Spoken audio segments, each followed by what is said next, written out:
Dieta hipocalórica, reduzindo calorias gradativamente, principalmente dos carboidratos, começando uma fase low carb. Eu fiz uma tabelinha aqui explicativa para vocês quando a gente começa o high carb, quando começa o low carb. Aumento das proteínas de 2,0 até 3,5 gramas por quilo de peso, aumentando a saciedade, a termogênese e dando manutenção à massa muscular. Tradicionalmente, fisiculturistas reduzem carboidratos gradativamente, aumentam o exercício aeróbico. Eu coloquei isso daqui também na tabelinha para a gente poder visualizar de uma forma macro os últimos 15 dias da preparação.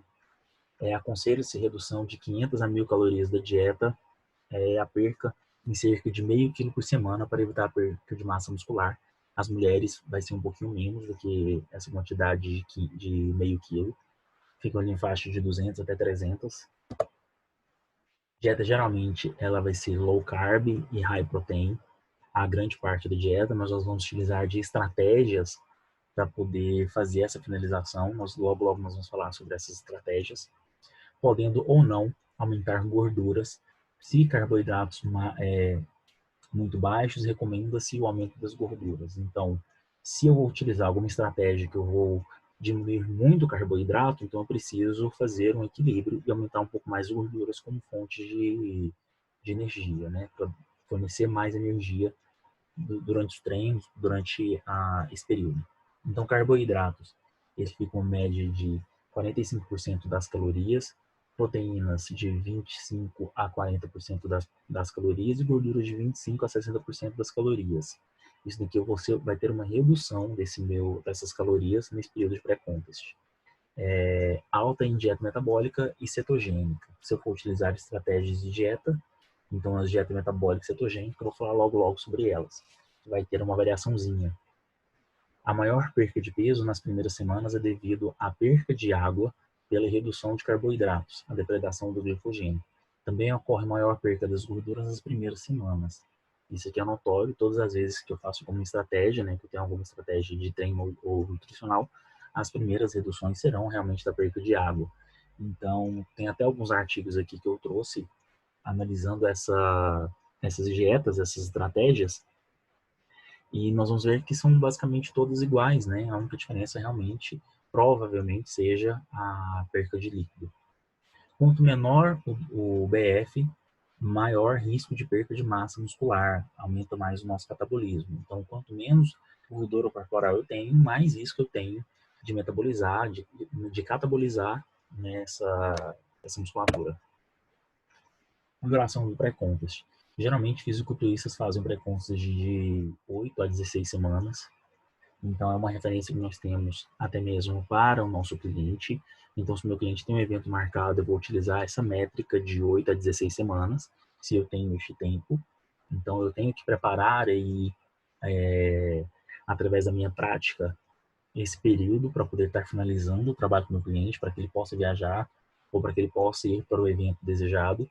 O tempo depende do condicionamento do atleta no off, isso aqui é notório. Quanto melhor o off, melhor será o meu pré-contest, melhor será a minha preparação final.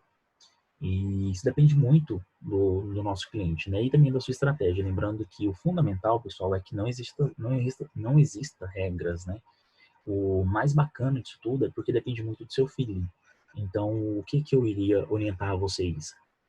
Se você nunca preparou ninguém, então faça parcerias com profissionais ou os profissionais de educação física com os nutricionistas, né, até mesmo aí na faculdade, entrem em acordo, né, em comum acordo com esses dois cursos de formações, troquem figurinhas entre vocês e façam preparações, mesmo que seja de vocês mesmos, né, vão fazendo testes para vocês pegarem esse feeling, né? Tanto na dieta quanto no treinamento. Isso é fundamental, pessoal, porque não existe regra. Cada um vai funcionar, vai ter resposta diferente do outro. A semana final. Semana final, onde eu faço da depredação e a saturação de carboidratos, é onde eu vou trabalhar com zero carbo e depois eu vou fazer o carb up nos últimos dias. Geralmente 3, 4 dias de depredação de carboidrato, então eu tenho aí de 3 a 4 dias, eu particularmente uso 5 dias de zero carbo, então vou tirar totalmente o zero carbo, né? Lembrando também que quando a gente fala, é tão comum, né, a gente falar zerar carboidratos, é impossível zerar carboidratos, por isso eu coloquei esse pontinho aí, ó. É impossível zerar o carboidrato. Tem algumas refeições, né, alguns alimentos que nós vamos utilizar que tem uma quantidade mínima, mas tem carboidrato, então não é possível zerar totalmente. A média ali fica entre 10% de carboidrato. Eu vou ter 2 a 3 dias de cardápio, onde eu vou elevar a minha quantidade de carboidrato. Então, minha semana final basicamente é isso, pessoal. Eu vou depledar e saturar o carboidrato. Então, eu vou retirar o máximo de carboidrato, vou fazer o zero carbo nos últimos 5 dias. E depois, nos últimos 3 dias, eu vou colocar o carboidrato lá em cima, vou aumentar a quantidade de carboidrato.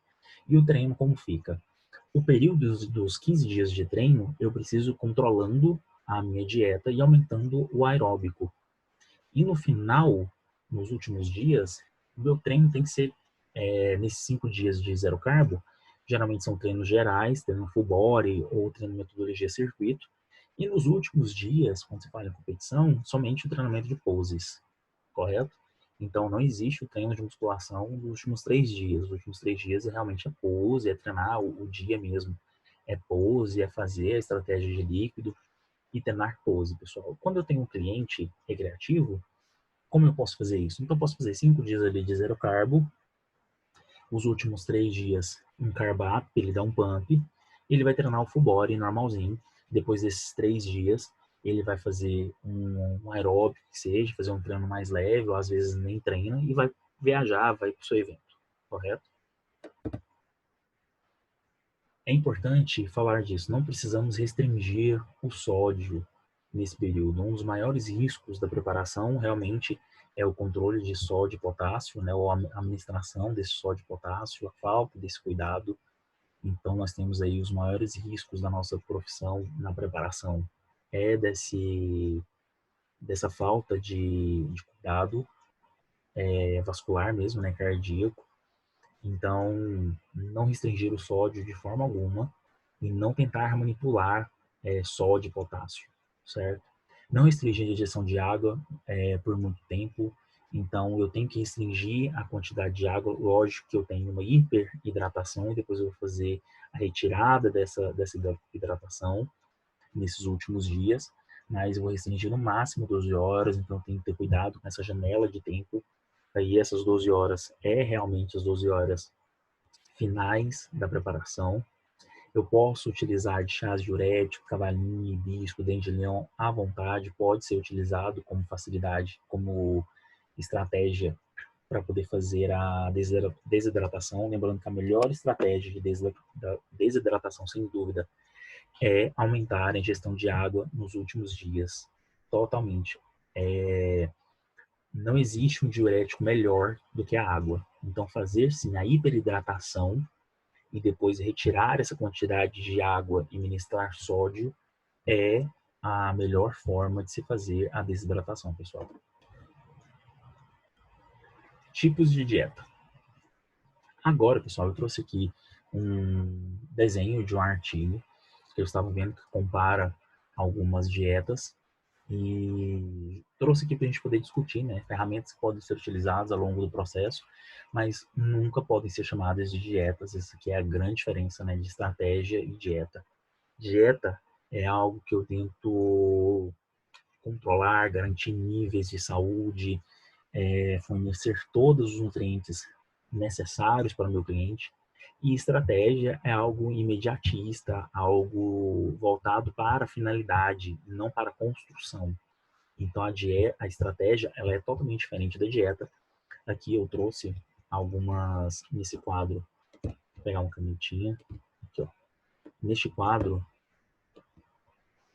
é uma análise, né? Nesse artigo ele vai verificar apenas o exercício, a dieta e exercício, apenas a dieta low carb, a utilização de Olistat, certo? Enfim, esse artigo ele vai vendo durante os meses e ele vai analisando a perda de peso durante esse processo. Né? Então, como que é a perda de peso durante esse processo? Somente a dieta, somente o treino, E foi analisado nesse artigo que, independente da estratégia que eu utilize,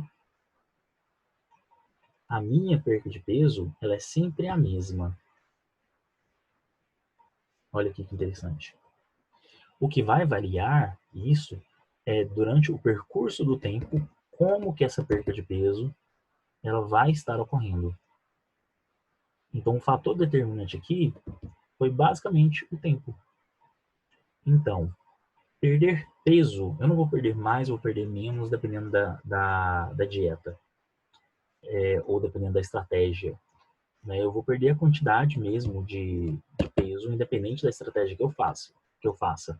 A variação será a, durante o tempo quanto eu perco, né? Mas no final os dados mostram os mesmos valores, né? Alguns aqui teve um pouco menos, né? Como este daqui que estagnou a perda de peso, esse aqui teve um pouco menos no período de análise do artigo, mas enfim, eu quis trazer isso daqui porque eu tenho que entender que a estratégia ela é imediatista, ela é para o objetivo. E a dieta, ela é construtiva. Eu vou construindo de acordo com o tempo. E aqui tem algumas estratégias diferenciadas que eu posso utilizar, e é comum nós estarmos vendo aí nas práticas, o pessoal falando, comentando, ou fazendo, né, manipulando elas. Então, nós vamos falar um pouco sobre dieta metabólica, jejum intermitente, carb backloading, low carb, cetogênica, high carb e hiperidratação como finalização. E eu trouxe aí no finalzinho, com essa hiperidratação, uma tabelinha, um resuminho do que eu faço, basicamente, nas minhas preparações, para que vocês possam se nortear aí e começar a fazer os testes de vocês. Então, a dieta metabólica. Carboidratos restringidos durante a semana, no média de 5 dias. É bem semelhante à dieta cetogênica. Então, os 5 dias ali da dieta vai ser restrito em carboidratos.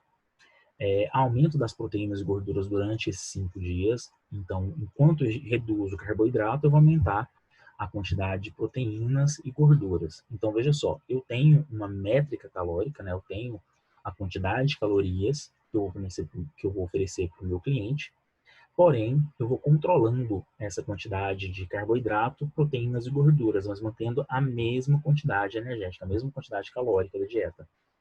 Nos dias de recarga de carboidratos, reduz as proteínas e as gorduras. Então, como funciona no padrão? São 5 dias de low carb, 5 dias onde eu abaixo carboidrato e aumento as proteínas e as gorduras, e 2 dias de high carb, onde eu vou colocar o máximo de carboidratos, reduzindo a quantidade de gorduras e proteínas, certo? Então, segunda, sexta-feira, low carb, carb lá embaixo. De sábado e domingo, basicamente, seria um carbo um pouco mais alto. Essa é a dieta metabólica.